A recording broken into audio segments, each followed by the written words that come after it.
பேசுகிறாங்க? ஒரு பணியாளரை தேர்தல் ஆணையம் தன்னுடைய பணிக்காக எடுத்த நொடியிலிருந்து அவர் தேர்தல் ஆணையத்துக்கு கட்டுப்பட்டு தான் செயல்படுவாரை ஒழிய மாநில அரசோட கட்டுப்பாட்டில் இருக்க மாட்டார். மக்களை திசை திருப்பினா போதும்னு தவறான தகவலை பரப்பக்கூடாது.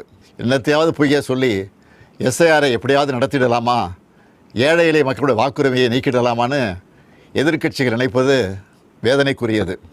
எஸ்ஐஆர் தொடங்க நாளிலிருந்து களத்தில் இருக்கக்கூடிய நம்முடைய கழகத்தினரும் நிறைய பிரச்சனைகளை நம்ம கவனத்துக்கு கொண்டு வந்துட்டு இருக்காங்க. பிஎல்ஓக்கள் வர்றதில்லை, வந்தாலும் போதிய அளவு கணக்கீட்டு படிவங்களை கொண்டு வர்றதில்லை, ஒரு நாளைக்கு 30 படிவங்களுக்கு மேலே தர்றதில்லை.